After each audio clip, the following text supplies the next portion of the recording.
Welcome to Squares of the Round Table, number 51, if I'm correct. You are correct. And yes. Here we are once again with my buddies Mike and Jeff.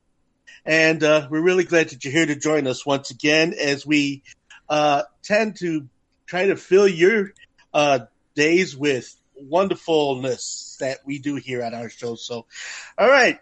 So who gets to go ahead and put themselves out there for this particular show? Who wants to start this? Wants to start this off here? Mike, you want to let us in? We want you to start, Ivan. How have you been these last 2 weeks? We missed you. You want me to start? Oh, okay. Yeah. So you want me to start? Okay. Yeah. All right. Here we go. Well, a list of things that have happened, that I couldn't get back on last program, but my life has been filled in with many different things, including locales, spinning records, family events, going to Comic Book Day, which of course leads me to my first piece right here, which having gone to Comic Book Day over at G-Mart, right down the street from my place, which is very convenient, I managed to pick up a number of great periodicals, if you want to call them, comic books to whoever wants to put them into that vernacular. Here we go. I'm going to put on my eyes, and I'm going to... The free comic books that I picked up, okay, are as follows. Avengers. Okay, Marvel's number 1. Artists Jason Aaron, Stefano Caselli, and Eric Arcaniga. All right. I got the Star Wars Adventures free comic book. Okay, A Terrifying Tale featuring Hans and Chewie. Hans? Yeah, Hans and Chewie go on adventures, yeah. Hans and Chewie are going for adventures. Rated A for all ages. Okay. Oh, good, Ivan. You can read it. Wow. Yeah. Wow. Okay. All right. Unlike this thing, which you'll never read, which of course is Spider-Man, the Venom epic of 2019 starts here. So, Spider-Man versus Spider-Man. The gloves are off. And then... What? You heard me. It was all these are the free comic book day editions? That's what they are. Excellent. Yep. Spider-Man versus Spider-Man. The gloves are off. Okay. And then, Doctor Who, the 13th Doctor. The journey of a lifetime starts here. Also, I picked up my my copies of Unnatural, both the trade paperback, which has the second arc already completed, and then of course issue number 9, which there's only 3 more episodes of the Unnatural saga, which has really gotten very good. So for those of you who aren't good who are into that, it's going to be closing up. And right now, the artist who does Unnatural is been putting a lot of things out. Her name is Mirka Andalphis, and she's got another set of characters in the wings waiting to come out. A love story between a devilish female and an angelic male. Okay, the angel being named Dill, and the female being named Paprika, which of course hoping that actually goes through because she's been putting sketches and blogs on Instagram the last couple of months, and they have been tremendous. I'm really kind of excited to see what develops there, in the coming months. So that is my comic store day, my comic book day. And out front, the proprietors took their pride out to the streets with their salespeople dressed as Captain America, Raven, and others. And the place was packed from front to back. I mean, it really was quite an exciting day. So that was really cool. Glad cool. I got to take a moment to check that out. And let's see. Then heading up to the things I did over this weekend, Mother's Day weekend, I went to a scooter rally, which you're saying scooter rally. And I'll tell you what that is. Okay? You get these group of people who are kind of revitalizing the mod movement in Chicago. Are you sure they were apes? No, they were not apes. They were not dogs. No, they were not dogs. Cats. No, not cats. Not animals. You're positive they were people. They were people. Yes. Okay. All right. Yes, they were, and riding their Vespas and different types of scooters to a place called in Blue Island. In fact, it was the Blue Island Brewing Company and the recently renamed Front Row, where I ended up playing from 2 to 5, all Northern Soul and soul music for the good people that were there, all the way in Blue Island, Illinois. That was really quite the trek, having to take an Uber from from Chicago, Logan Square, Chicago, all the way to Blue Island, which is way south. We're talking 130th. Hey, Mike, what do you think? What do you think Northern Soul sounds like? Like the Cubs. Do you want me to give you a short? I'm thinking it's like Whitefish. Well, okay, Northern Soul. Okay, well, Northern Soul, in the short of it, is basically all of the rhythm and blues and soul music that never charted for the most of it, did not make the top 10, 20, or top 10, 20, 40, or 100. But these records that never did any of these things are revered in Europe. They're revered, especially in England, where it's become a large following starting as far back as 1967.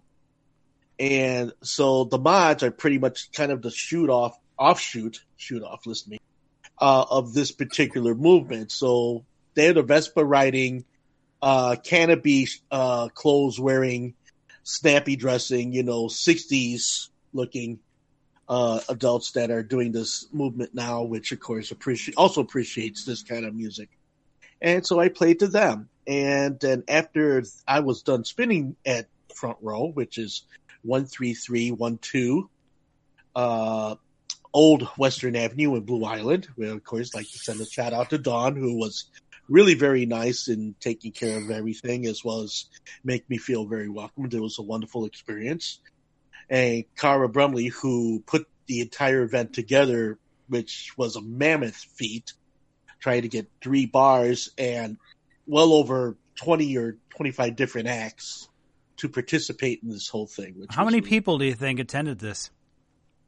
Well, I don't have those numbers, so for me to guesstimate, I might be totally wrong, but I want to say maybe several hundred. Oh, but that's a guesstimate by best guesstimate. But as far as all that was concerned, it was a good time. I mean, there were live bands, there were other disc jockeys, and there were other people doing different things. So that was really very cool. And then from that event, I jumped back into an Uber, went all the way back to my residency over at Cafe Mustache, and played from 6:30 in the evening till 3 in the morning.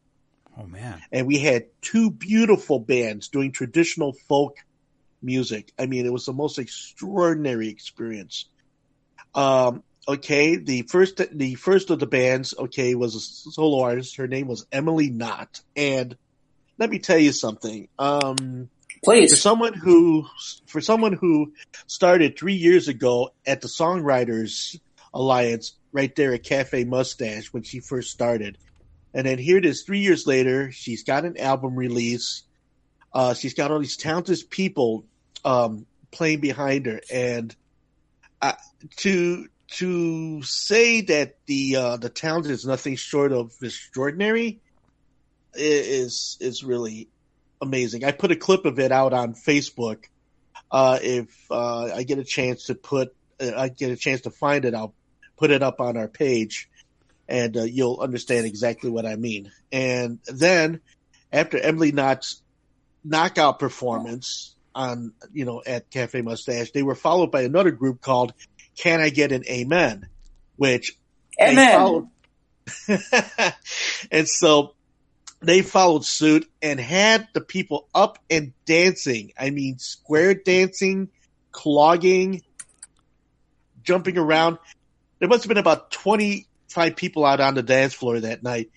doing their groovy thing to the group Can I Get an Amen, who were really very good. Amen. What did they play? So, was that folk as well? Yeah, it was folk as well. It was basically, I don't know, have you guys ever watched the movie Brother, Where Art Thou? The Coen Brothers movie? Oh, like Appalachian music? Yeah, I've seen bits and pieces. Yeah, very much so, but a lot more extraordinary and a lot more heartfelt. It was very moving, and it took me there without any reserve. I mean, it was a magical night Saturday. And for me to play after these guys was a bit of a doing, because I'm like, okay, I played soul music to open, then with this traditional music, and then now I'm playing soul music afterwards, which, worked out in the end. And it was a good night, but it was an exhausting day. I had been out. I got up at 9 a.m, and then I got home at 3 a.m., so I'd have been just short of almost 24 hours on the road, going from here to there. So Mother's Day, I stayed in, because I was just too exhausted to do much of anything. So I went to go see my mom and my dad today, and got to see my great niece, and got to hang out. Then from there, I got me some tacos from El Tapatio's. Then I went to the comic book store and got another comic book. And then I came home, and then What'd you get? No, I got the unnatural number 9. Oh, okay. Which, so I got that one. So now I'm starting the last arc of that particular series, which that'll go to, she did 4, 8, now 9, so she's got 3 more. So yeah, this is the last part of the story. So I'm really excited as to how this is going to pan out. And so it was just a lot of ripping and running. Got a lot more ripping and running happening in the next few days. By the time this show airs, I'll be at doing my residency at Logan Arcade out of the Satchel, which I think I might go into a jazzy vein on that night. Also have Cafe Mustache on Thursday, and I'm spinning that night. The 18th, I am doing a baby shower over at Logan Arcade for my friend Brad Hobel. His missus is having another baby, so I'm going to perform for them, just because that's a gift I wanted to give them. And then Sunday, I'll be doing the Sweet Soulful Sunday on the 19th. And then on the 20th, I start a new place called Cole's. Wait. 20th? Yep, Monday night. Monday night? I'll be doing that at 10 p.m. I see. So, I got to be doing that from 10 to 2. So I picked up another gig, and let's see what else is there. Then the 24th, I'm going to be at Wax On Wax Off for back over at Cafe Mustache, and then I think that's all of the run of gigs I have up until next month, until I start all over again. So it's the Coles things is a once a month thing. Okay. For the Monday. So okay. Yeah. We'll work out the logistics of that in future episodes. Yeah, I'm sure it'll be fine. Okay. It'll be fine. Alrighty. So no worries. We'll get the Ivatron going. yeah, man. Yeah, man. You know what? I think the Ivatron had less echo than what we were dealing with when we first logged on today. Yeah. Yeah, tell me about it. Or you know what? What? This looks like a job for Scott. Scott? Yeah, maybe Scott will fill in for you next week. That'd be something. Yeah, we can find a guest square. Yeah. We can find a round peg for our guest square. No. I mean, I can still do the program. I'm just gonna have to leave a little earlier. That's all. Okay. We'll work it out. Yeah. I'll see what we can do. I understand. I'm just saying we can do a guest square. Yeah. Or a round peg for the guest square. I don't know. he's thinking again, Mike. He's thinking again. Yeah. I think it hurts. Scary. Not as much as my ass. Your ass? So, Jeff, please elucidate. How is your ass? How's your ass been this week? Tell me how your ass is doing there. Jeff. Well, it was sticking up in the air, and then they took. Did you scare anybody? They took a needle and they shoved it in my butt. And right above, like, where that spot, that spot between the two butt cheeks? That's where they put it. Oh. Bang! Oh. And he explodes. No. So, no, not yet. I hope not. How you feeling? How are you feeling? How am I feeling? I feel like somebody shot me in the... Well, no, kidding. Not in the butt top. A little deflated, are we? No. No, because they put shit... They put stuff in there. They put cortisone in there. I don't know why they put anything better. I didn't know why they put anything better in there. They put shit in your ass? I mean, wait a minute. I thought the shit's supposed to leave your ass. No, this shit comes out of my ass. They put cortisone in my ass. Okay, so they put the cortisone shit in your ass.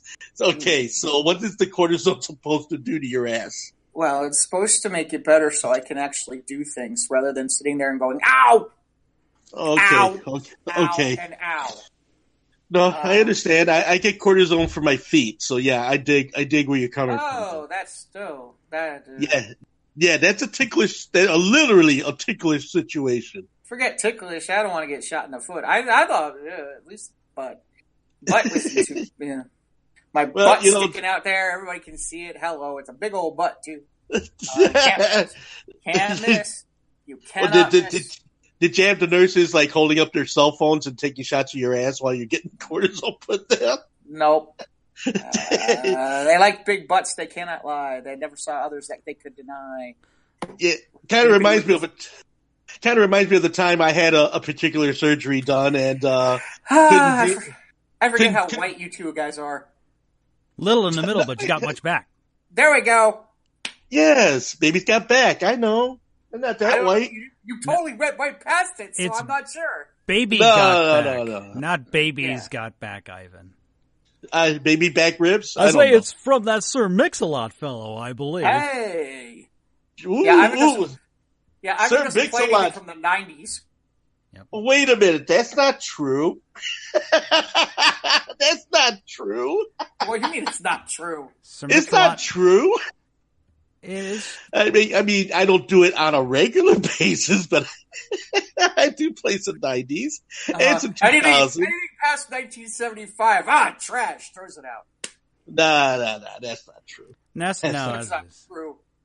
No, it's not true. I mean, I got a lot of new music in my files over here in my record collection. Yeah, Mike, he's got this hot group. They're called the Bee Gees. Oh, okay. All right, you. All right, you. Okay. And just for that, I'm going to go ahead and hit the page with some of the stuff that I've been digging into lately, including the Emily Knott thing, which I just witnessed. I ended up getting her album while I was at performance. She gifted it to me. Wonderful person. But yeah, no, I got a lot of new music in my. Yeah, we know you played some new stuff, Ivan. I don't buy it. I don't buy it at all. But what do you buy anyway? So you don't even buy records. Come on. Why would I buy records? I got Pandora. I don't need to buy records. Yeah, see? Pandora. What? Okay. That's what Spotify's for, buddy. Okay. Play me some stuff. Play me some. I don't need to go hunting around. Just tell me. Just if it sounds good, fine. I'm listening. Not whatever. I know. I know. I can't help it. I can't help it that I actually listen to music from the 2000s. I'm so sorry. I can't help that one, Ivan. No, I do listen to the music of the 2000s, though. That's my point. Uh-huh. Yes. Yes. Okay. I bet. Okay. You know what? If we really want to torture him, Mike, we just tie him up and make him listen to make him listen to who, like BTS or something like that, and see what happens. BTS. And I'll sit BTS or whatever that group is. I don't know. Oh yeah, okay. Korea pop, whatever the heck it is, or the K-pop you're talking about, right? Yeah. Oh Yeah, boy, but I didn't know that though. Yeah, I know you didn't. That's why I kind of went there. Picking things you don't know. Okay, Mr. Cardi B, Mr. Hey, there's nothing wrong with Cardi B. I'm not saying there's nothing wrong, but don't say I'm not familiar, okay? She's annoying. I think Megan Trainor. I'd sooner listening to Lord. Many things other than Cardi B. Like what? Oh, like tires screeching, nails on a chalkboard. He's going after the country music, Mike. Yeah. I've never stopped going after country music. No. I listen to it at work. I mean, okay. What? And, yeah, I listen to a country music at work, and yeah, it gets old. Well, okay, but there's a difference between today's country music and the good country music, which is about, been done about maybe 20, 30 years ago. Really? You really want to do this? Yeah, I do. You really want to do this? Because I'm telling you right now, it doesn't matter if it was 20 years ago or 20 minutes ago. If you play the record backward, you get your car back, your house back, your cat back, your dog back, you get your life back, and you get your wife back. You're right about that. And your mama's going to go out of jail.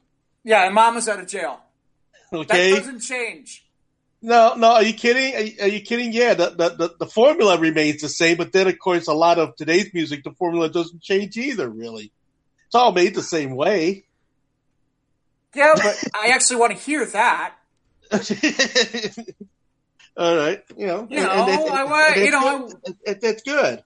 I want to hear the good beat stuff. Boom, boom, boom, boom. I know a girl. Her name is Sheila. Boom, boom, boom, boom. Got big titties. I like to feel them. Boom, boom, boom, boom. That's good. Oh, yeah, I know that's good. Such unforgettable lyrics. Yes, most unforgettable. That'll really make a statement about 50 years from now. Well, yeah. Send your hate mail and postcards too. Yeah. So this is what happens when I get stuck where I can't do anything and my butt gets reamed. So other than cortisone in your ass, how else was your rest of your week? Cortisone ass. It's interesting. I got a chance to watch FX's Fosse Verdon. What is that?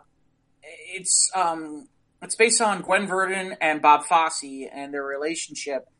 And the first episode's kind of slow, but if you can get through the first episode, it's really, really, really, really pretty good. It's only an 8 episode arc, and it's Michelle Williams and Sam Rockwell. Oh, and Paul Reiser. Pretty good. They do jump around on time frames quite a bit. But it's interesting. It's interesting. But is it better than the motion picture All That Jazz? I don't think in fairness, they haven't gotten that far, and it's really been more dramatic than there hasn't really been much of any. There was one point where there was some singing, and it was kind of cool. But other than that, it's really more of a looking at it dramatic. A dramatic point of view instead of an artisan point of view? No, it definitely has some artisan to it. It's funny, the last episode that I saw, I actually binged it over the weekend. I had 5 on tap. And the last one is actually like a 90-minute episode. So, it was interesting. I got about 3, well, now I'm caught up to date, so I've got 3 of them. And then, what else did I see? Oh, last night because it was Mother's Day, Mom and I totally agreed on a movie, which was hysterical because in the end it wasn't very good. Which is, what's her name? Oh, the one who plays Cookie Lyon. I can't remember her name. On Empire? The woman from Empire that I can't remember her name. She did that. They did that remake of the Mel Gibson movie, the one that about what women want, except they did it with men, where she can hear all the men. Okay. Where she can hear all the men. And great concept. a lot there that could have been done, and they just left so much on the table. And it could have been really, really funny and really, really good. And then it just takes a left turn. And it's what do you think it was restricted by? Just the writing or the rating or what? It just starts to turn into... Did it suffer from overboard syndrome? No, it's not so much overboard syndrome. It was just like... It just decides to go into like a Tyler Perry kind of... stereotypical type thing where it starts to go down that road because it goes... That's the best way I can put it without making it sound like, there's certain movies... There's a lesson to be learned there? Well, it's like, there's certain things that was funny, and there were certain things I'm just like, you are leaving so much on the table, and this could be so much funnier and so much more of a blast, and you've got all the right people to make this thing work, and yet I'm like, wow, this should have been really funny. I mean, there are sections that are really good, but then it starts to turn into, there's the story and this and that, and it's just like, it's nice. It's sappy, and it just kind of goes away from... It gets too involved for its own good? Well, I mean, I'm trying to figure out a way to put this without coming off as sounding... It reminds me of some of those movies like this, how they, Tyler Perry has his niche on movies about how they kind of look and sound about the black movies that come out, that those ones that come out that they come out and every so often, and it kind of follows that format, if you know what I mean.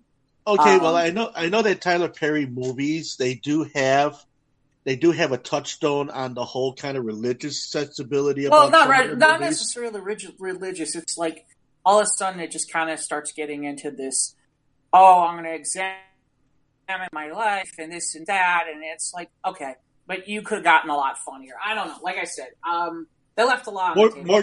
More could have been done with it. More absolutely could have been done with it, especially with who they had. Yeah, Tracy Morgan is a funny guy. Yeah, they had Tracy Morgan. And the thing is she's supposedly like this sports agent, and so they've got like Shaq, and they've got Shaq, and they've got Mark Cuban, and they got a whole bunch of sports types that are sitting around this thing, and some of them, I mean, it's just like you could have really could have done more with it, and you're just like, wow. Well, that seems a shame. Yeah, I just feel like they left a lot on the table, and it's too bad. And I think the craziest thing is the guy who's playing her boss is freaking Brian Bosworth. I'm like, oh my god, the boss lives. Wow. I haven't seen Brian Bosworth since like Bo Jackson ran him over in the 80s.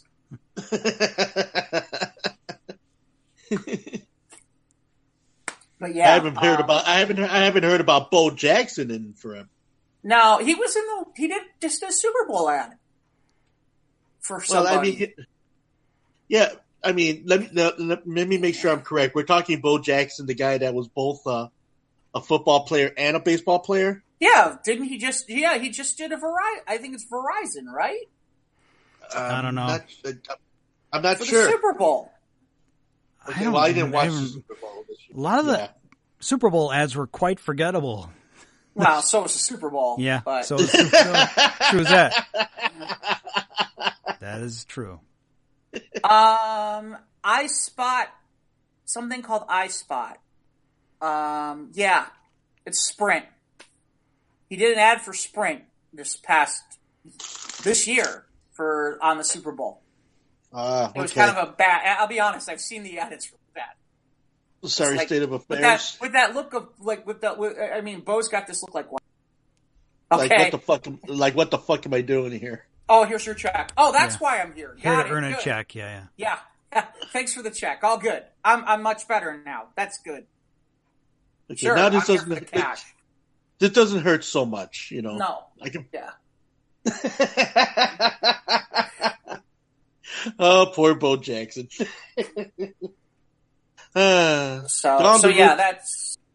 that's kind of been that was kind of my weekend. It was last week was crazy, and last weekend was crazy. So I'll take it. Yeah, well, congratulations on all of your travels with the presentations and such that you did. Yeah. Oh, that's the other thing too. Like within 24 hours after I got done, I get like 3 emails from people who are like, "Hey, can you look over my stuff? I've got a contest in 2 weeks." Oh, now everybody wants in. Oh no, this is kind of how it works. I had a feeling this was coming. Some of the people were holding off because I was competing because they wanted to give me time, and I appreciated it. At the same time, I was kind of laughing because I'm like, all of a sudden I had a bunch of stuff to look at, and it's like, okay, I got to sit down. I got to look at some of this stuff. I got to sort through. Got to take a look. So yeah, but we'll see. I'm gonna try to do. I really am gonna try to see if I can do some storytelling events over the summer and find some places to get seen. And if I have those, I'll certainly put them out for people to check those out. Yeah, and you're okay with giving some people pointers. Yes. Well, there you go. Yes, I am. Well, that's coming too, which is Jeff Stein coaching, whatever the heck it is, Coaching Inc. or whatever the heck I'm going to do these days. But yeah, like I said, and so Mike, what's new with you? How's the hardware store? Where's it's still there. We sold a lot of flowers for the Mother's Day sale. So. Did you? What was the most popular? I don't know. Geraniums, hanging baskets. I think that was pretty much. Yeah. Let's see. This week. Go ahead, Ivan. Go ahead, sorry. What was the question? No, I said, did you sell a lot of flowers? Yes. I mean, a lot of roses. Tons of flowers. Maybe not so much as far as roses, but we just like flower bed baskets and stuff like that. Oh, okay. Just flowers. They're just flowers. I don't know anything about them. I'm cutting keys in the back of the store. They're the pretty things you put in the ground and you water them, and yeah, they smell they good. Grow, I guess. And they're pretty. Yeah, they smell good. Apparently, I don't know. And they have colors. Yeah. So yeah, my local comic book store is going under, so I've pillaged and plundered. Got a couple of books on clearance. I haven't read them yet, but I got a couple of classics, Red Sun and Kingdom Come. I'm looking forward to reading those. Oh yeah, they're standards, they're like staples. Saw Endgame a third time. It's fun when you're in a theater and you're expecting reactions and you get them from your fellow viewers, people who haven't seen it yet. People, when they cheer, they laugh, they cry in the right places. I'm not going to get into discussion. I don't talk about Endgame because Ivan's here and he hasn't seen it yet. And the last 2 episodes, we've delved pretty deeply into it. Right. For Endgame. So I patronized my local theater instead of going to my favorite over in Crystal Lake. And the theater I went to like an 8:45 on a Saturday night, and the theater was like half full. And because like we got out at like 11:45, because this is a local theater, so we only got like 3 trailers. Wow. So as soon as 3 the credit, trailers, that's awesome. Yeah, it is. Yes, it's nice. 3 trailers, jeez. 3. That cut down on your time right there. Yes, it did. And as soon as the credits started, I was able to get up and get out. So, Mother's Day, we had a barbecue at my brother-in-law's house. We did have barbecue, but it was freaking cold out. So that's what the guys do. We just hang out by the grill and we bullshit. But man, it's just so cold. It was like March weather yesterday, Sunday, not like May. Yeah. No, not at all. And it's still doing that quite a bit. I mean, we had a relatively good day temperature-wise today, but it seems like after the sun goes down, everything just starts to get it was chilly. It was 44 this morning, and then by the time I go out to lunch, it's like 60 and sunny. So I'm like, I could ditch my weather coat. Just like you wait 5 minutes, the weather changes.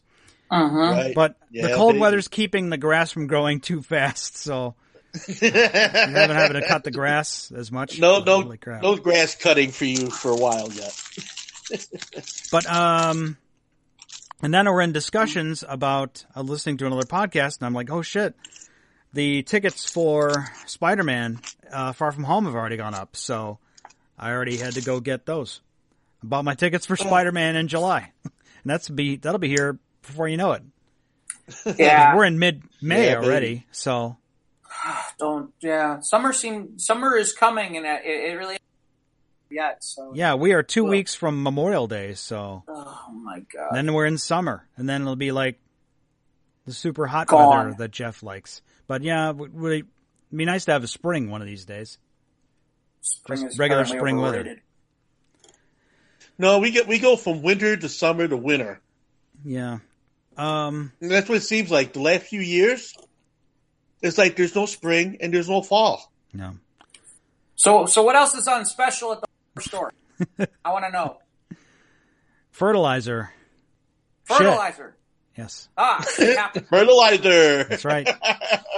Oh, we got the fertilizer. Although we don't need it this year. Yeah. We've said we've had a lot of rain, and it's been mild so far, just aside from just cold. So haven't really needed. And I'm sure the critters have a field day shitting all over everything because they're bitching about how cold it is.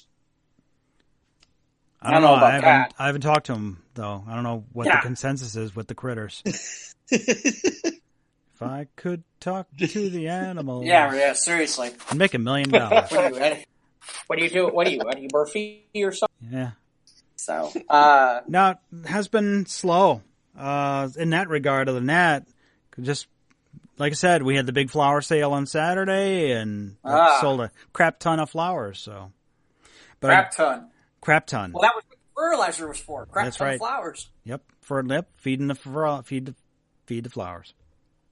That's right. You need to go ahead and get a crap ton of fertilizer to feed a crap ton of flowers. I saw that Lego Movie 2 was out on DVD. I haven't gotten it yet. I'm not in any hurry. It's like, I don't know, the second one wasn't as good as the first one. I still haven't seen that yet. I'll get around to it. Yeah, it was all right. I mean, it was good. If you like the first one, then the second one will appeal. But I've seen the first one in passing here or there. Really, I saw Lego Batman, and I enjoyed Lego Batman. Yeah, Lego Batman was cool because Will Arnett Lego Batman was good. But that the first 5 minutes of Lego Batman is like worth by itself. Yep, absolutely. Yeah. But no, I haven't gotten Lego Movie 2. But we did get the release dates for Captain Marvel, so that's streaming. I think in 2 or 3 weeks, and then in June, the DVD comes out. But Endgame is still, it's not there yet, but we're like 300 million away from biggest movie ever. But I think lots of people went to see the little Pikachu movie. Yeah, and that was all day Saturday. That was my quandary. Do I see Endgame a third time, or do I go see the Pikachu? Now, my nephew, who's 90s kid, grew up with the Pikachu. He saw it and he said it was good. But it was like the original Pokemon from the not like all the newer stuff. So he liked it. So I'll catch it eventually. Yeah, they pulled down a big number. Yeah. 58 million over the weekend for that thing. I will probably. Tomorrow is a tempting day to go see that, but do it. But I gotta be honest with you. To me, I'm kind of like, I almost want to wait another week just to get away from the kids, if you know what I mean. But I don't know. Tuesday night. How many kids are there? They're gonna bring it. Everyone's gonna bring kids because it's $5 this week. Right. Whereas if I go to see Endgame, like now it'll be kind of like calm. But I probably will go see Detective Pikachu at some point. The other movie this week that came out was a movie called The Hustle, and yeah. Well, I saw the trailers for that because I like the idea of what they were trying to do, but Rebel Wilson was the wrong person for this movie. That's not who I would have picked for this. Well, just the remake of Dirty Rotten Scoundrels. Right. So that was the angle, but I just hear it's bad. Well, yeah, like I said, to me, to me, it's funny. I'm like, oh, this is good. You know, it was funny when I saw the trailer. I was like, oh, this is good. I like this. And I'm seeing Anne Hathaway, and then Rebel Wilson comes on screen, and I'm just like, oh god, not Rebel Wilson. I'm like, and I want to be clear. It has nothing to do with the fact that Rebel Wilson's a big girl. I don't like Rebel Wilson. I think she's overrated, and she's good in a few places here or there. I mean, really, in reality, if you had put that role on Melissa McCarthy, and it had been Anne Hathaway and Melissa McCarthy, I'd be all over that. There are a lot of people who I think would have been a lot better choice, and instead they went too far to the launch direction. Did you see any of the Pitch Perfect movies? Yes. I saw all the Pitch Perfect movies. I saw the first one. It was all right. I've seen all three. But go ahead. I'm sorry. And as far as, Rebel Wilson is concerned, I think in a lot of ways, because she did all the Pitch Perfect movies, I think it kind of typed her out as that type of an actress who can do that type of movie. But, a lot of times when you get an actor that has done the same type of movie over and over and over again, they step out of that into something different, and then you find where the limitations are. But she doesn't do anything different. She just basically continues to be Rebel. There it is. Here's another case. Right. There's another case in point. It's just like you got Will Smith. Who is Will Smith? Will Smith is Will Smith in every movie. Not all the time.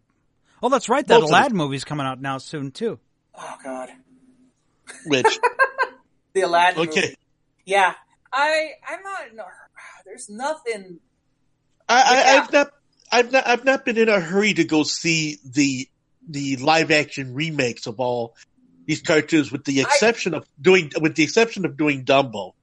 I did tell you guys I went to see that, right? Yes. Yeah. Right, I went. Yeah, I was impressed by it. I was impressed. I'm glad I saw it in the theaters. Me too. I mean, I was impressed by that because, all right, for what they took out of the movie, the elementals that they left in the movie kept the movie's integrity intact. And the stuff they added to the movie did not take away a whole lot from the actual movie. In fact, I thought it enhanced the movie. And the fact that they could make Dumbo fly seamlessly through the air, and Tim Burton's, over-the-top directorial situation with everything he tends to do, just really, it worked. At that particular point, Dumbo worked. Okay? And, whereas, you got Disney's attraction to doing everything frame by frame like the original cartoons, which you know what to expect. Okay?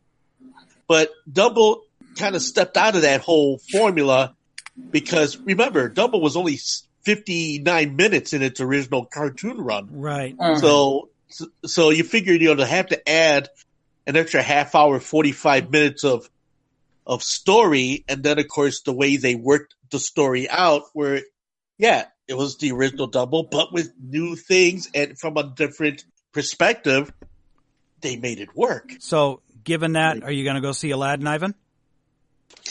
I'm not in a hurry to go see Aladdin. You weren't in a hurry to see Dumbo. I wasn't in a hurry to see Dumbo at first, you're right. But then, the old adage of, everybody's talking about it. Why don't I go see it for myself? And I did, and it worked. It worked for me this time. But, okay. But having seen, some of the other things they've done with some of the other live action things, I don't know. Maybe.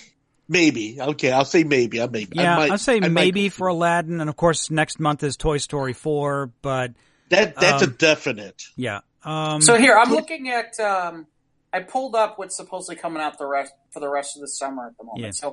So Friday apparently is the third John Wick movie coming out I saw the first one. The first one was good. I heard the second one was just the same, and I caught a couple bits of it on cable. It's like, it's the same. So if you like the first two, I'm sure you'll like the third, but not for me. If that's your thing, then that's awesome. Yeah. Aladdin is the 24th. Godzilla King of Monsters and Rocket Man come out on the 31st. Yeah. I mean,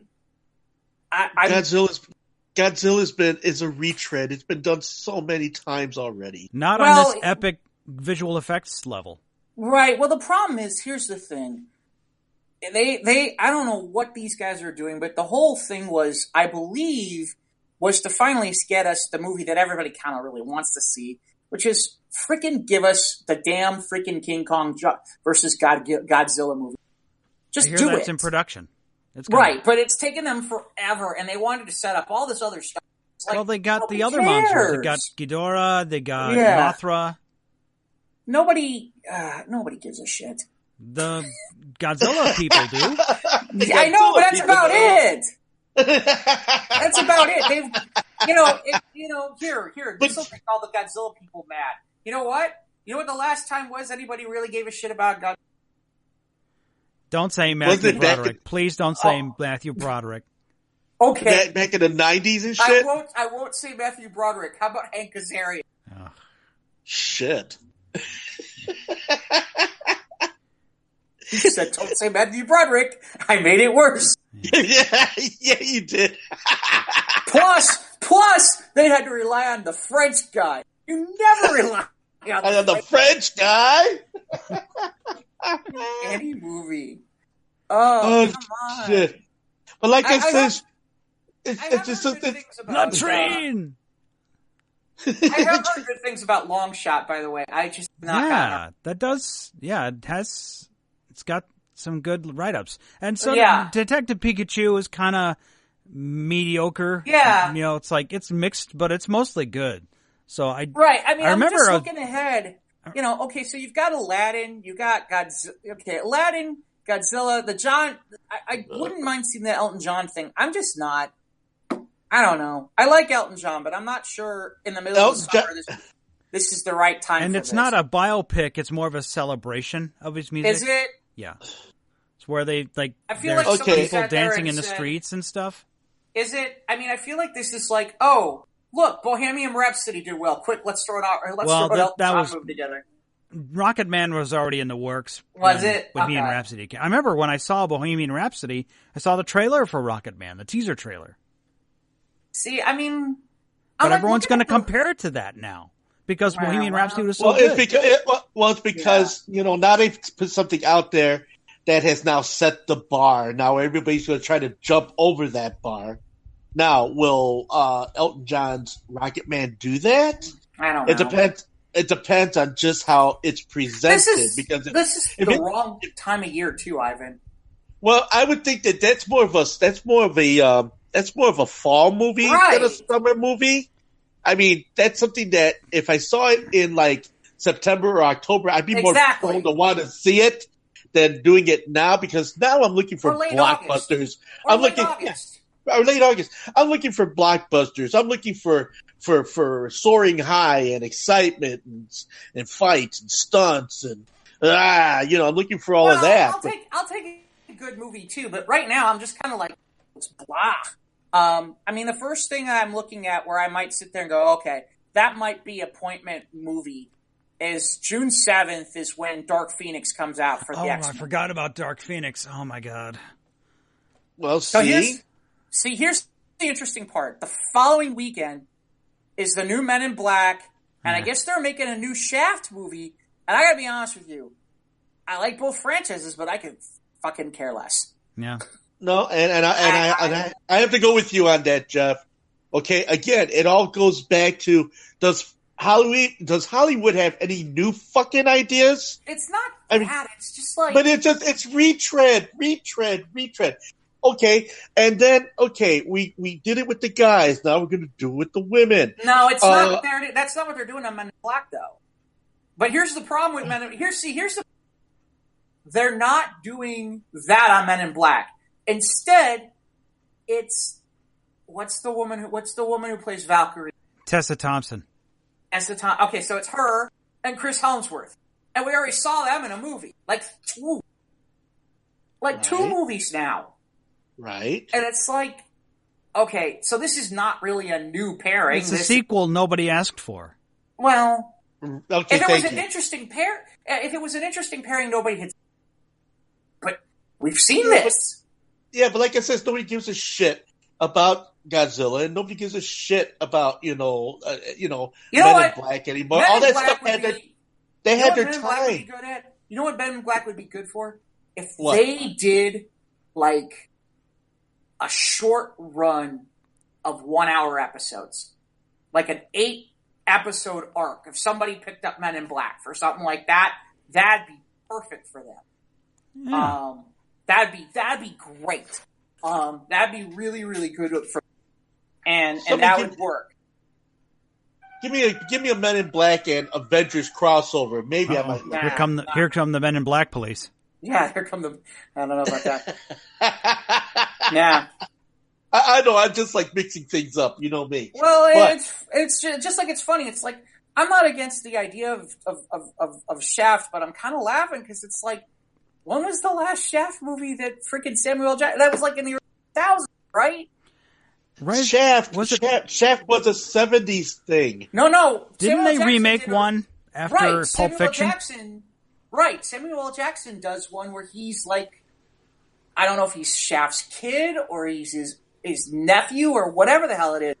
Sounds like somebody will have to look it up on the internet. God damn it. No, I'm doing it. Fucking Mike. He's trying to make me do it. No, there was a Shaft movie in 2000. Yep, that's the one I'm thinking about. Yep. Okay, so 19 years ago was the last time anybody. Yeah, this should tell you how long ago. Back when Busta Rhymes was hot. Yep. Oh, John Singleton was.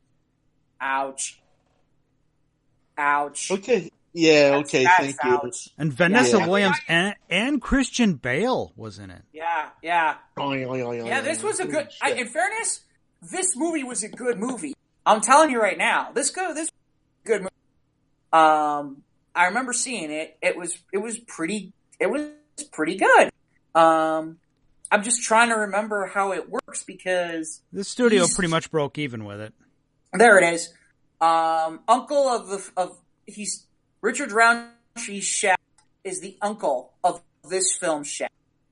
Okay. That's what it is. So they're related. And now it's another one. I don't know if it's a kid. Hold on a second. Let's see if we can figure this out, shall we? The Next Generation. Yeah, I think that's kind of almost what it is.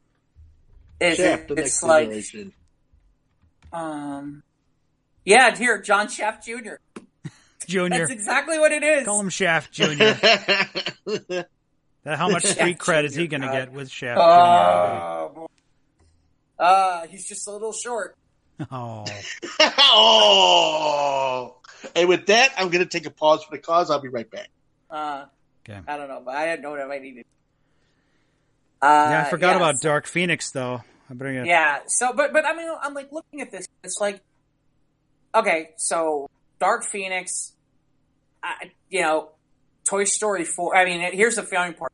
2 weeks before Toy Story 4 is Secret Life of Pets 2, which is smart because if you're not before Toy Story, forget it. Yeah, they gotta preempt that to get some money from the kids and the moms. Yeah. You better be before Toy Story 4 because forget it. Yeah. I'll tell you what movie looks interesting.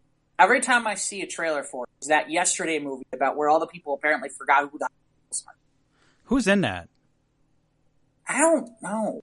Yeah, I don't remember that. I don't know. I don't know who the guy. I've seen the trailer for time, and I'm intrigued enough that I was like, that might not. Director Danny Boyle. Is that the same guy who directed Slumdog Millionaire? Yeah, I think it's. Yeah. I'm trying to see if I can. Guys, Hemish Patel. That's who this guy is, apparently. But yeah, really, in reality, I gotta be honest. This could be. It's funny. People are nervous about the box office this year. And looking at some of this stuff, it's just not, there's nothing here that I'm sitting here going, oh my God, other than like Spider-Man and Toy Story 4, I'm not like screaming, going, "Oh my god, I gotta get to theaters." I'm not even doing that for Fast and the Furious, Hobbs and Shaw. But then again, that's just never really been my thing either. So I don't know. Yeah, Friday, June 7th. I have to see. Yeah, I gotta see who of my crew is in on that. I gotta get my posse together. That's right, and putting the band together. Yeah, put the band back together. Yeah, there's not a lot of screenings for it as of now, but at least my Is local. there? No. Yeah, they haven't. And then I guess they moved New Mutants back again. Again. Again, so we'll see. Yeah. But yeah, no, absolutely. Like I said, as long as we're here. So while we're doing this week, and we'll talk a little bit more about it next week, Mike. But Upfronts, which is kind of like what they're doing with network TV and a lot of the network television, all that stuff about what they're bringing back, what they're not bringing back, what they're canceling, what's new and different, that kind of stuff is starting this week. As of the time that we're recording, so far I've only seen trailers from NBC and Fox. Because they're the first two that have released. I don't know if there's any shows that are in particular that I know you're not a TV.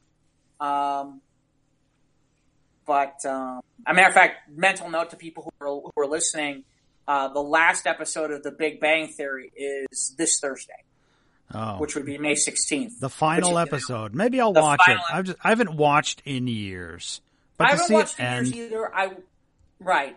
Yeah, I'm with you. Just to see the end, I'm like, okay. I'm with you. Just let it end.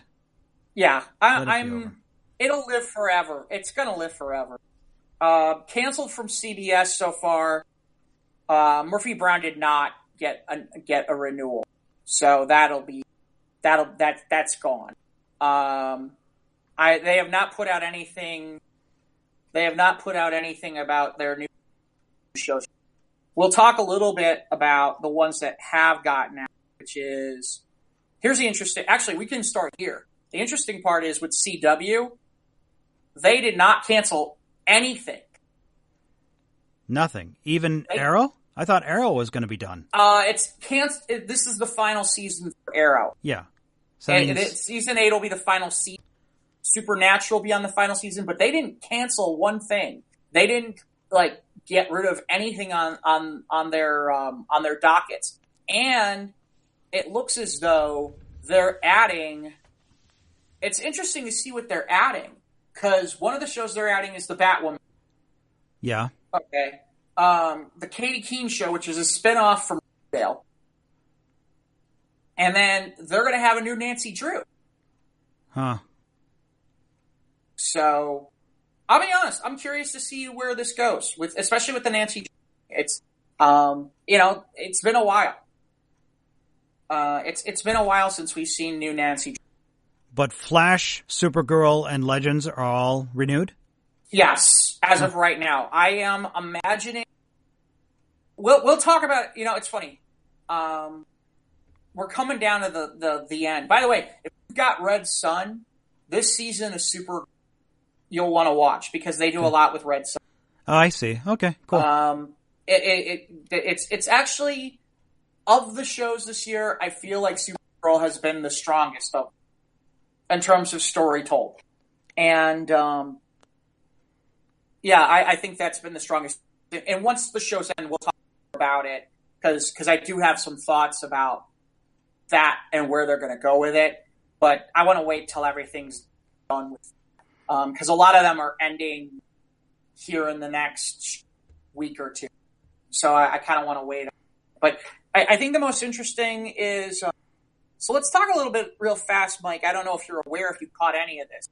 So Fox, with Fox's changes, we're now looking at the brand new Fox, so to speak. Okay? Post-Disney. Fox Network. Yeah. Which is not owned by Disney. Okay. Hello? Yeah, I'm here. Go ahead. Right. So Fox, this is Fox as in like the Fox broadcast network, the Fox, as in all the stuff that Rupert Murdoch kept. Okay. Okay. So it's interesting because one of the things that they're doing with it is Thursday night has pretty much become NFL football. Friday looks like it's going to become Friday night has become the WWE's because they're going to put SmackDown on, and then Saturday night is going to be college football. They do have what's interesting about this, Mike, is been shows like The Cool Kids, The Gifted, Lethal Weapon, The Passage, Proven Innocent, Rel, and Star. And get this will be the final season of Empire. Yeah, that news dropped today. Right. Yeah. And still no word whether Jesse's going to be in it or not. No word on that. No. But what's interesting is I kind of watched some of what's coming from them, and there is definitely a change in what we're going to see, and the type of programming we're going to see. There's a lot more. How do I say? They've gone away from some of the programming more towards the urban, and it seems like they're going away from it, which is interesting. Especially with you phasing out with Empire. But I saw a preview for Filthy Rich, which apparently is some sort of it's going to go after Empire, and apparently is based on almost kind of like I almost want to say like a religious thing, and it's interesting because it's Kim Cattrall, and I almost didn't recognize her. So Kim Cattrall? Yeah, Kim Cattrall is going to be the main star for the thing. Really? And it's some big time pastor guy who creates this network, and of course is on a plane with some hot chick and has a heart attack or something, and then they find out he's been bedding women all over the place and all kinds of crazy. So there's that. They've got something called Next, which is something is like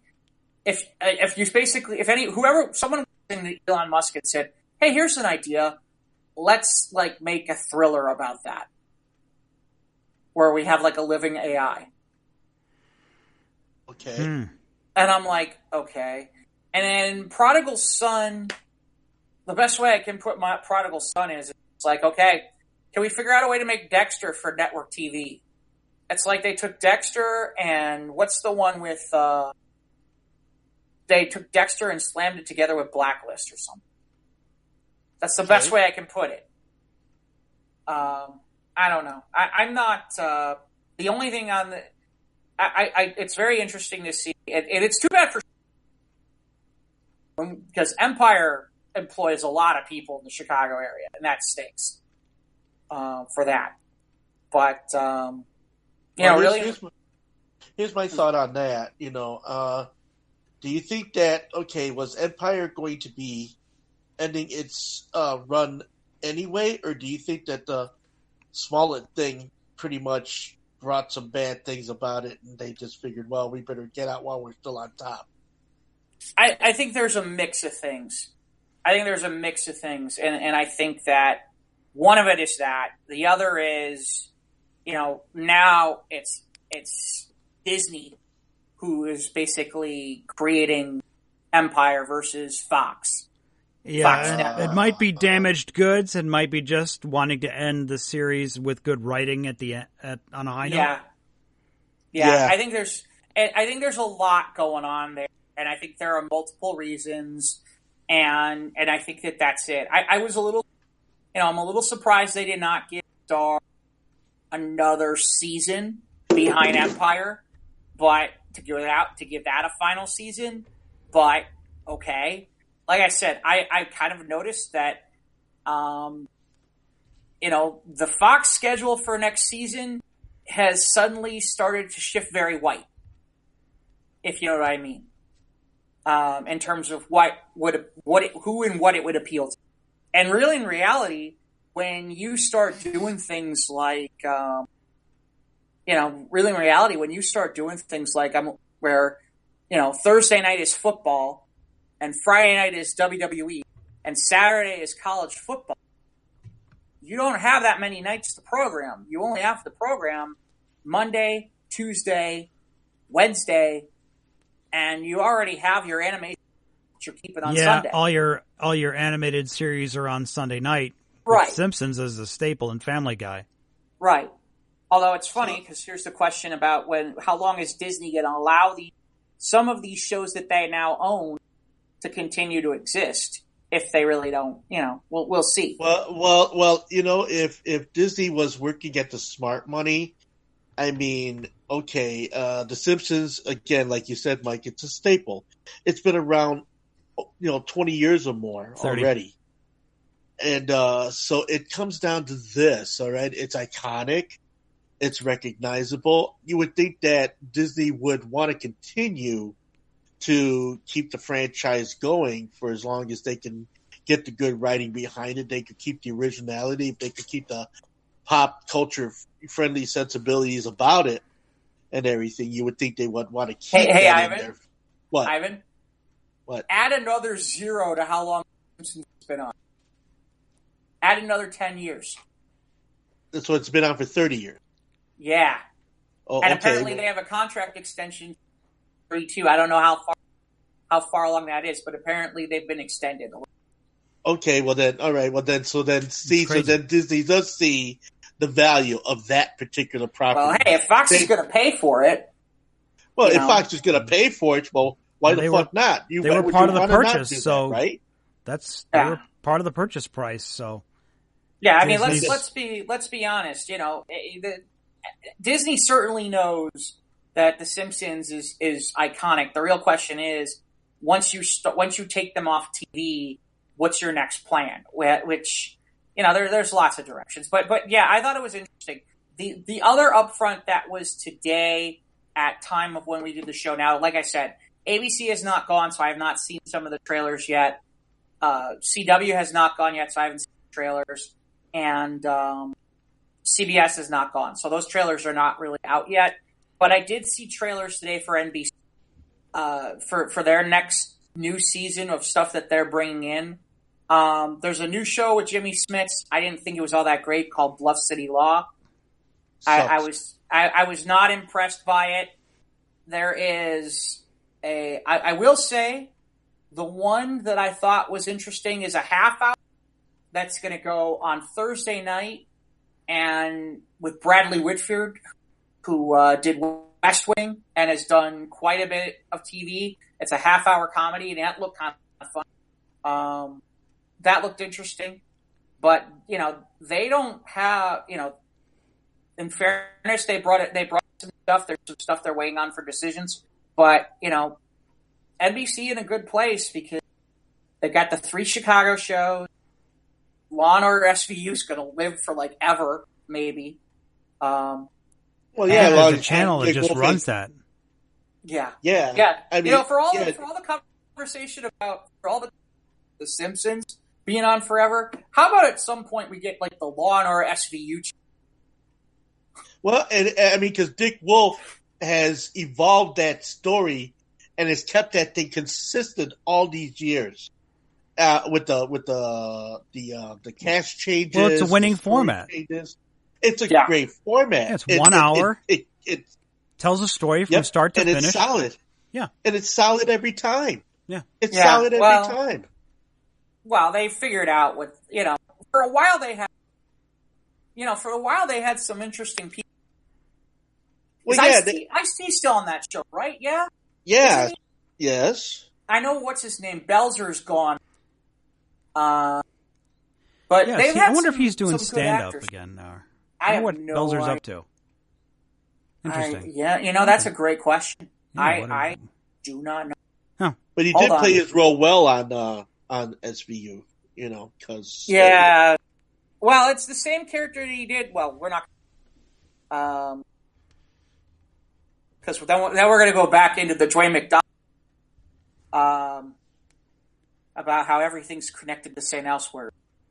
Yeah, but okay, well, we won't go into that whole ball of wax, but it's just, you could do a whole channel with just SVU on its own merit, just like you could do a whole channel on Simpsons on its own merit. These stuff produced like, Family Guy and American Dad and, Cleveland, the Cleveland Show. That could be its own entity. Wow, they haven't gotten nearly the amount of that. What now? They haven't nearly got as many for that. I'm looking here. Yeah, I don't see anything. Because I don't see it. When I'm looking at Belzer, I'm not seeing anything that stands out. In any way, shape, or form about anything that he's doing off the top. I something called Santori Blue in 2013, but apparently Belzer came back at some point to SVU in 2016. Yeah. So apparently, he'll be around when you need him. Yeah. I don't know. I'm not seeing a lot about what he's up to lately. Sorry, Mike. I don't have. Let's see. Oh, here. God bless Google. Why is Munch leaving SVU? Doesn't really. Oh, great. Now I got to click on the link. No, I don't think so. But yeah, like I said, there's some. I don't know. It'll be interesting to see what the rest of this stuff looks like that's coming out for people to look at in terms of some of these new shows. Definitely look at some of the trailers, see what you like, what you don't like, and go from there. I'm trying to see if there's anything else of note from any of the other shows. I know technically USA falls in with NBC, and I know that this is like the last year of Suits. This is, and they're just starting some new stuff there over there as well. But I think the big shocker was, Empire's ending, and it just looks like they're going away from their urban look to me in terms of Fox, if you know what I mean. It sounds like what you were mentioning is he's a lot more sports heavy, a lot more. Right. Well, in the term whitewashing in ports. I mean, canceling Empire does not whitewash a network. Well, the problem is that Mike is that I'm with you, except everything that I'm looking at that they've kind of moved off of is stuff where it's like, okay, and I'm looking at the stuff that they're bringing in, and it's certainly, how can I say, it's more.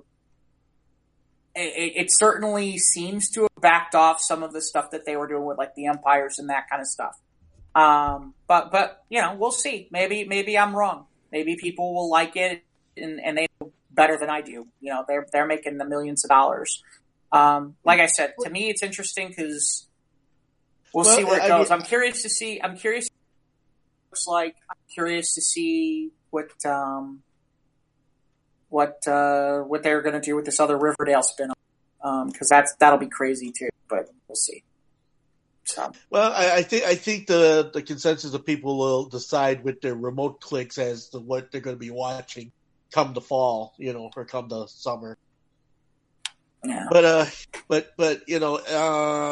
if in order for terrestrial television to survive, what Hulu and Netflix and everybody else is doing, I mean, it's going to take a major shake-up in order for those things to happen. I mean, Disney owns ABC, and they got that corner of the market already going with Blackish and a number of their other types of shows. But then, of course, it's all run by Disney money. So CBS and NBC have got their work cut out for them, No, like I said, NBC had a good. CBS has got that.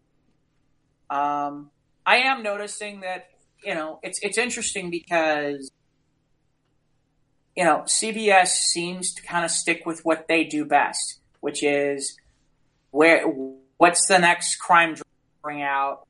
Well, that would be Something, CSI. Or what's the next CSI or NCIS or something similar to that? Is that Hawaii Right. 5-0 still on? Yes. Yeah. Yeah, I think it is. Yeah. I think that's still on. I've never watched it. I've never watched that though. Not the new one. Used to like the old one, but I never watched the new one.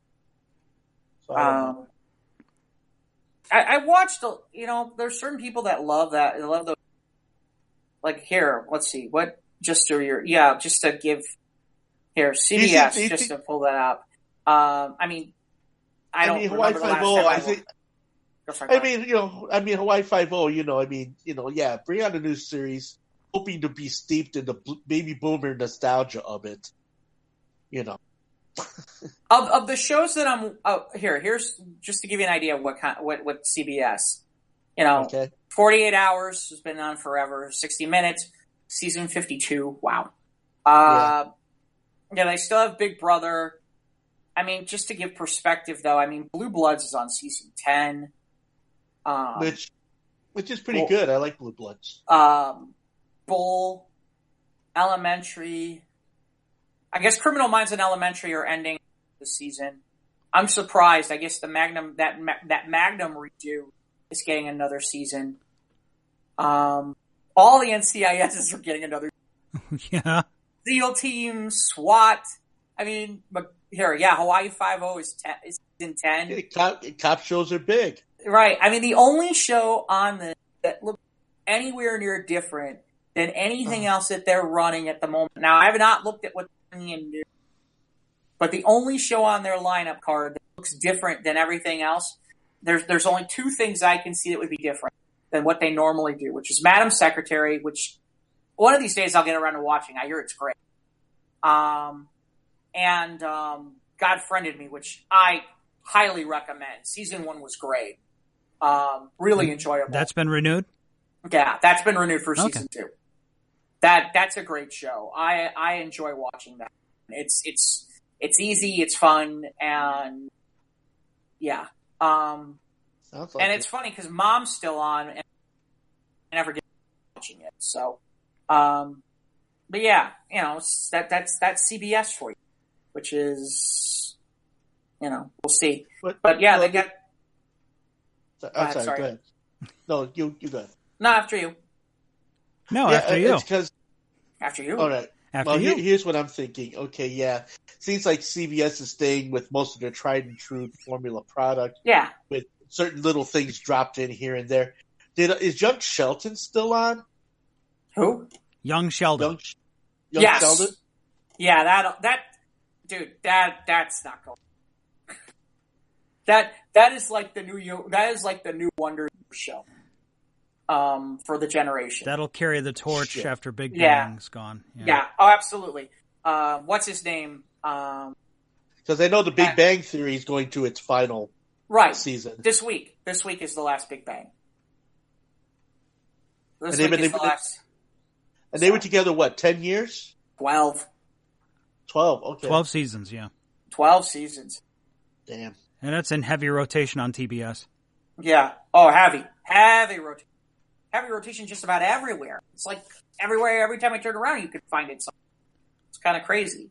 So, it was a hugely popular show. For that particular type of a show. You get comedies that work just like the Big Bang Theory, and then you got comedies that rely on the potty mouth, gutter trash comedy like Two Broke Girls. Oh, thought you were about to say Squares of the Round Table. Yeah. Well, Squares of the Round Table. That's gotta be a television show someday. It's funny you say that though, Ivan. What's that? There are some jokes within Big Bang Theory that are definitely, if you don't know any better, they are definitely not for the family. No. Right. Okay? Well, when they make jokes about going to Comic-Con, that's the only year that they're looking forward to Comic-Con because that's the time when they can score chicks. That's not fake. That's real. I know guys who have that on their that's a real thing. That's right. But see, until, the vast consensus of people who do not go to Comic-Con, but those of us that do, we get that. But a lot of people who don't know that, see, it's steeped in that type of mentality that caters to people like us.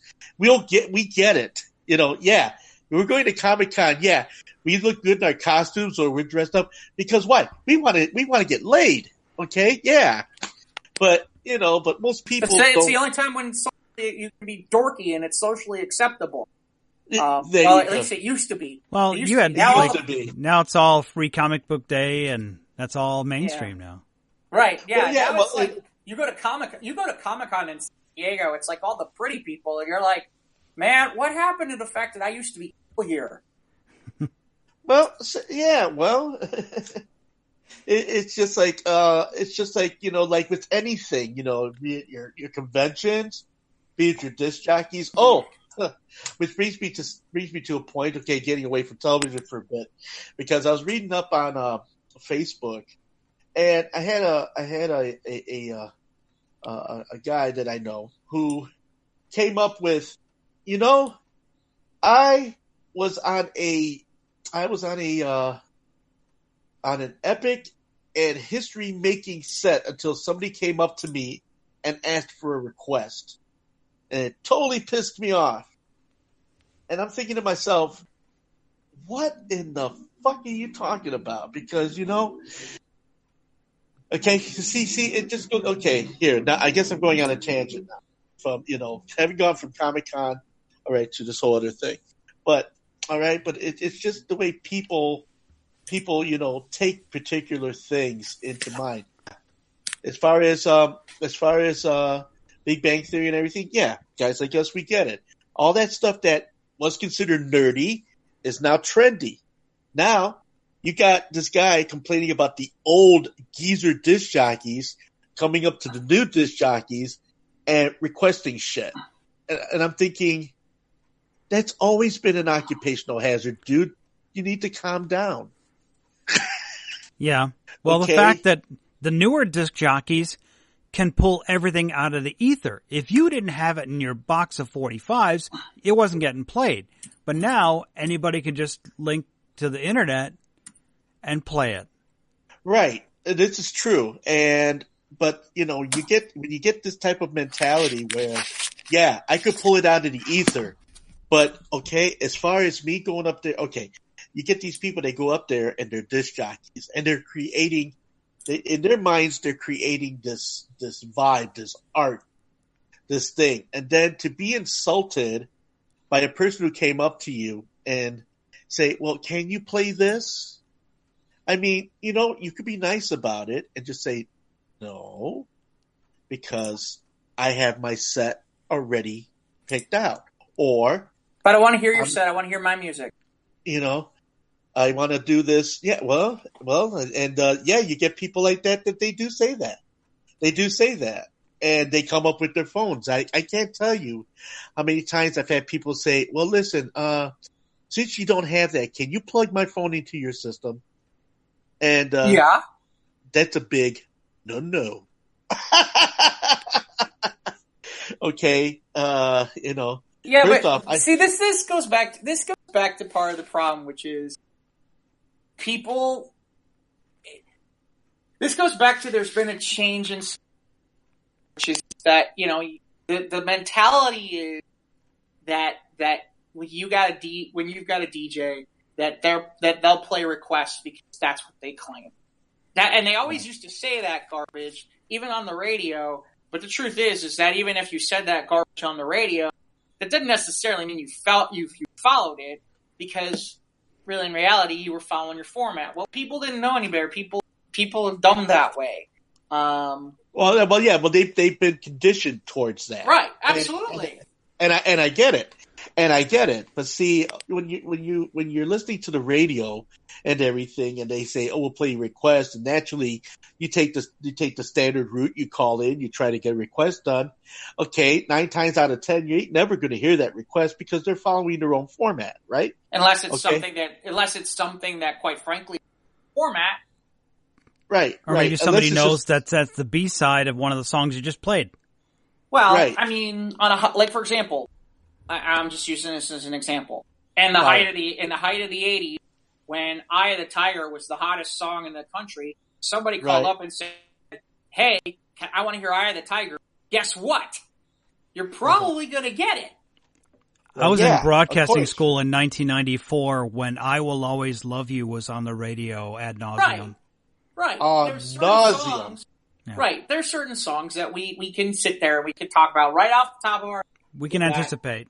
Yeah. That at that time frame, there's no way that wasn't getting air. Like, for example, when I did my internship in Indianapolis, okay, when I was working for a radio station, I swear to God, if I ever heard Hootie and the Blowfish's Time, I wanted to strangle someone.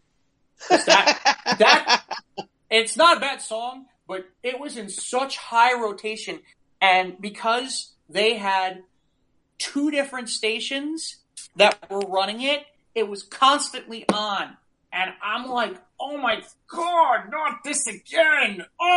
Like everybody in the office wanted to kill the music director. And they're like, we're going to kill you. Stop playing the song. It's like, still highly requested. I'm like, I get in the car. I turn on somebody else's station. There it is. I'm like,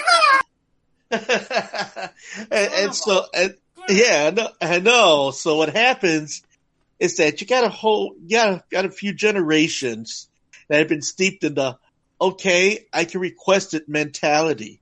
But that has all pretty much gone out the window now with the new series of disc jockeys. I mean, when I was disc jockeying the clubs and stuff like that, I mean, you know, in the early part of my career, you know, being a DJ, you know, a lot of people, they listened, they got into it. You had to know your shit. Okay. Mm-hmm. To work in these clubs, to work in these bars, the raves, the dance floors, whatever. You had to know your shit. Okay. And nowadays, you know, with the digitalization, is that even that's a word, of the way music is presented now, where just like Mike said, you can pull it out of the ether. Now, you know, you got this generation that, I can download it, I can bring it down, I can Spotify, I can Pandora, I can do this, I can do that. Yeah. So can he. Mm-hmm. And so what happens, they come and they address the disc jockey who, okay, for the most part, you know, when I go out there, I mean, I'm still of the old school. And, you know, people walk up, they see I'm playing records. So they know I'm not going to pull nothing down from the ether. If it's in my box, great. I'll play it for you. If I don't have it, I'll tell you. I was like, if I have it in my box, I'll spin it. And then usually once I give them that, they usually are satisfied with my answer. But then you got those that are incessant. Then you got the ones that are, guy. Then you got the ones that are incessant. You know, like the guy who wants to get laid for the girl at the bar. Hey, dude, you need to go ahead and play this. Boy, this is a good song and everything. My girlfriend wants this song. And I was like, well, that's nice. Well, you can plug your phone in and play it for her. I don't have but I want to get laid. Well, that's nice. Well, if you want to get laid. If you play a song, I'm going to get laid. Yeah, if you play this song, I mean, yeah, you'd be surprised the insane shit that these people come up with just because they want to hear a tune. Okay? And, I'm saying if you were going to get sex. Yeah. If I play this, I'm going to get laid. Okay. That's all good and fine. And you have to deal with these types of people that don't understand that when they see the sign there that says no request, it means no request. Okay. And and then of course you okay, but then you got some guys that perceive their disc jockey situation, their sessions as art sessions, and they're centering with their vibe, and they're deeper with their soul, and they're doing everything. And then you get, you know, Mr. Minerva coming over there going, "Excuse me, can you play like Funky Town?" Excuse me, could you play that funky music, white boy? Hey man, you got Freebird? Right. So you get stubbornness and you get snootiness on both sides of the table, both sides of the recording deck. Exactly. So here it is, So the disc jockey's mad because you interrupted his vibage. And of course, the guy who's getting the go get the fuck away from me look from the disc jockey is feeling kind of small right now. Which there's no need for that, folks. He's getting small. There really is no need for that. Yes. Yeah, he's getting small, but he's not getting laid. Well, it's both happening at the same time. Yes. Yeah. So it's just because this big cattywampus mess of things. So people, and so he's got this big thing going on the Facebook page, and I finally told him, I just broke it down. I says, I've been DJing since the 70s. Okay? I mean, you can politely tell the person if you're playing records, because that's all we had then. If I got it, I'll play it. Now, for those of you people who are in the digital world, you could also say that if you feel that it doesn't sync with whatever it is you're doing. Okay?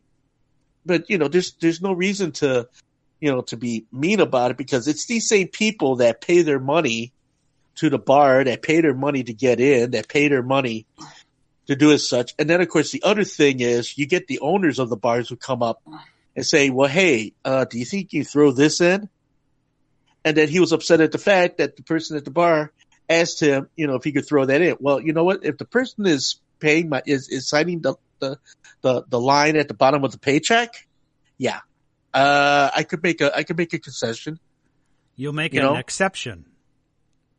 A concession, yeah, an exception, whatever, and that type of thing. So you'll do it. You'll. But that's just a thing. That's just a thing, though. But Ivan, that's the point. He wants conception. That's why he wants you to play it. Concession. Exception for his concession. Exception. That'll cause so they conception. Can have conception. Yes. An exception that would cause his conception. Ivan, There's a what? Being a cock.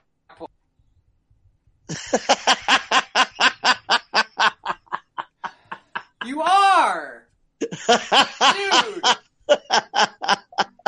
Seriously. So what? You understand that guy? All he's got in his mind this moment is, I'm out with my girl. I'm having a few drinks. I'm having a good time. I might get lucky. Hey, if this fucker plays what I need him to play, I might get some tonight. He don't care about none of the other stuff. Yeah, and you're right. So we don't care about anything he's got going on either. It's just the thing about it is, if we were to go ahead and accept every out of the way shit that these people that would request, it would ruin so many sets, because a lot of people they listen to the music and they're just like, they don't get the idea that this is what we're doing musically. Right away, it's like, okay, it'd be just like if I'm blasting out Grandmaster Flash and the Funky Five, or Marky Mark, or the Beastie Boys, or any of that. And then he comes up and goes, hey man, can you play some what the fuck? Can you play I don't know that band. What? Can you play Lionel Richie? It's gonna kill your vibe, man. What are you Which gonna Lionel do? Richie are we playing? No. I'm asking you a question. I am. I'm asking right. you legitimate. All night long can be played anytime, any place. You can make that work. Yeah, and it's been played so much, everybody's sick of it. Just like Celebration and all the rest of that shit. Oh God. Yuck. You asked. Yeah, you said I said. Yeah. Ugh. They're dancing in the streets all day long. All night. Well, the point of it, so that's the thing. Most of these people, vast majority of these people, will hand you one out of left field, and there's no way in the world you're going to be able to include that into your set without killing your vibe or just totally killing whatever sequence you put that music in. And I guess, a lot of people don't understand that. Sounds like Ivan's speaking a little bit from personal experience lately. Not just from the Facebook post, but he sounds like he's venting here. Ivan's venting. Yes. This is Ivan's DJ therapy session here. Yes, it is. Well, okay. Now, for me personally, I don't get hot and bothered with that. You're getting hot and bothered right now. No, but I'm not talking about on my behalf. I'm talking about on this other person's behalf. But I'm saying, as far as like me is concerned, like I said, if I got it, I'll play it. Is this other person's initials IR? No. No. They're JS actually, but I'm not going to put him out there. But anyway, I'm not doing it. I'd figure out a way. Well, here's the thing, though. In the years past, you sit there and make me play Freebird in the middle while I'm playing rap. Guess what? We're gonna find a rap version of Freebird, and I'll make it work. Good luck with that. A rap version of Freebird. Someone, please, Maybe you just ain't that good of a DJ. Uh-oh. Okay. Jeff, now that we've detracted here, but do we have any final thoughts on the TV situation? Oh, it's funny because I was only going to say what I really don't. We'll find out more next week. Yeah. Well, okay. I'll tell you what, Jeff. You come out to one of my DJ gigs or out to one of my friends' DJ gigs, and I'll get you up there, and I want to see what you can do. It's been 20 years, Ivan. I haven't DJ'd in a long time. Yeah. Well, you pull back in the day. Back in the day, absolutely. Well, that means you still have your chops. So put your money where your mouth is. Yeah, Ivan. That's 20 years. I haven't done any DJing in 20 years. Man. It's not my time. Okay. If you want me to do it. But don't get mad when I screw it, when I make it work. It sounds like that's what you want. Oh, okay. But I'll figure it out. Don't do that because I've created all kinds of crazy ass shit. Oh no, I know. I don't doubt your creative prowess. Hey. Let me remind you of something. What's that? I needed to do Polish music. Who came out with Metallica, baby? That's all I gotta say about it. Okay. We need a Polish cover of Enter Sandman. No, I didn't have that. Oh. I was supposed to play Polish music. Polish music, and he played Metallica the whole session. Well, it's Polish music. So we could air the one Polish funeral home spot, but we didn't have any Polish music, so I played Metallica the whole time. Neat. Well, I didn't have any Polish music. If they wanted me to play Polish music, you should have had Polish music.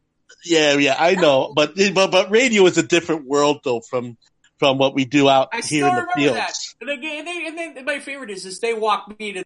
They're like, "What do you think you're doing?" I'm not doing anything. I was there to do my job. You didn't give me anything. I don't have it. What do you want me to do? I don't have anything else on me. You didn't give me any other music. All you gave me is all I got is what I got in my bag. I had Metallica. Guess what? Richard, I'm playing Metallica. Yeah, I get it. We're playing Metallica.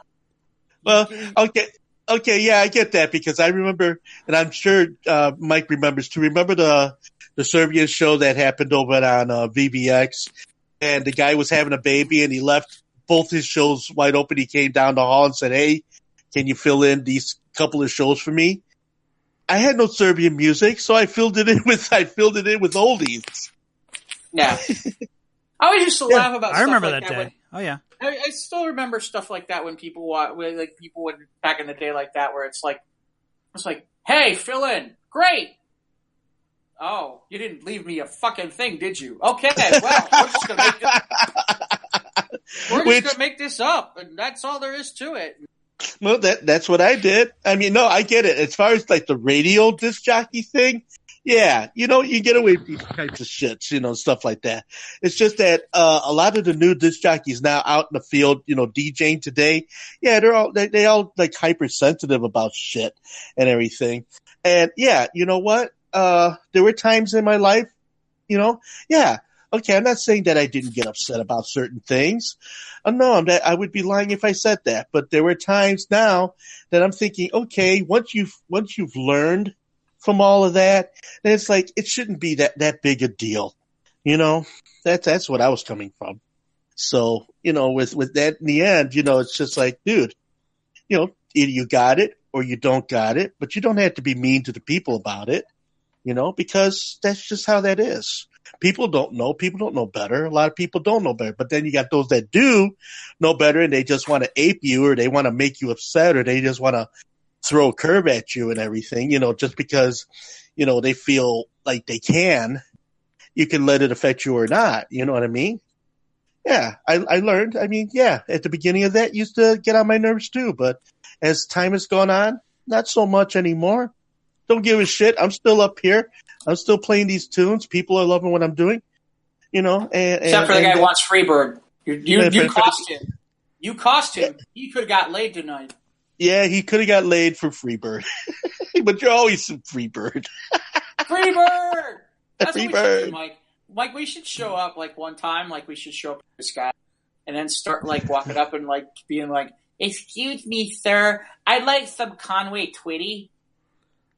Okay. That. You have yeah. Cookie, yeah. Lend me your comb. Yeah. I'd like some Shirley Temple, please. Oh yeah, Ivan. Before we go, because we're up on the clock here. Yeah. What are your thoughts on the passing of Doris Day? Bummed. 97 years old, though, man. No, she lived a full life. Doris Day did a number of great things. She started with Harry James when she was 16. She was in movies by the time she was 18. Had a wonderful motion picture career, did a lot of stuff, Pillow Talk. She did a number of great things with Cary Grant and Rock Hudson. And, her son Terry Melcher was a big producer, did a lot of Beach Boy style type of music on Columbia, her son. And, so I have to say, for all intents and purposes, for someone who didn't have a lot of scandal in her life, but made a lot of good movies and did a lot of good television and did a lot of humanitarian things. Yeah, she had a very full life, Bummed out that she's gone. But, we've been losing a lot of great people in the last few years. But it's that time now. I mean, for a lot of people where we've known them to be around, and then it's just like we hear about them passing, and it's just like, wow. Yeah. It's just mind blowing, I mean, I had no idea. I thought Doris Day passed a long time ago. I had no idea. No, she just stayed in the background, out of the limelight. Yeah, she stepped out of it. She stepped out of it when the time was good, and it was just like, okay, I did my share. Okay, my son's making records. I had my last TV show. I think it was in the 70s. I think was her last TV show. Her last movie was in 68. And then 68. Okay, and her short, the Doris Day show. The Doris Day show ran until 73. Yeah, so that's what I say. Yeah, it's at the early 70s. So yeah, so there you go.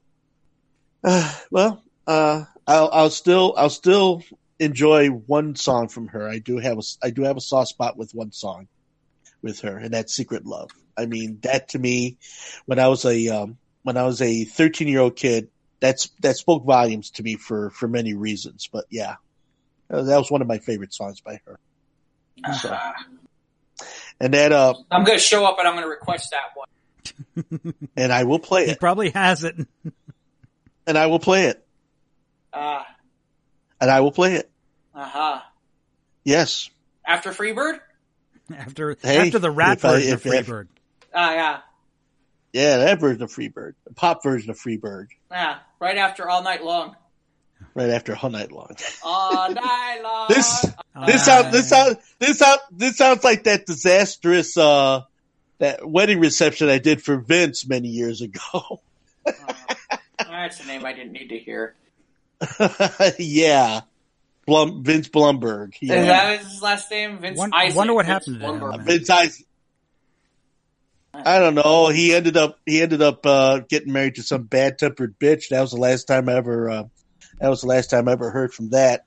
So I think his career kind of went out the window after that too. Yeah, I know it was Vince Isaac, but his last name was Blumberg. Oh, okay. Well. Yeah, so yeah, he comes up to me. We're at Chevy Chase, and I'm sure you know what. And I'm sure you guys are familiar with Chevy Chase, the country club over there. Yeah, the one on I think it's it's up in Wheeling or Waukegan. I don't know. It's one of those places. And he comes up to me. He goes, "Well, can I give you my honest version of what I think of your disc jockeying, or should I give you my drunken version of what I think of your disc jockeying?" Yikes! Yeah, exactly.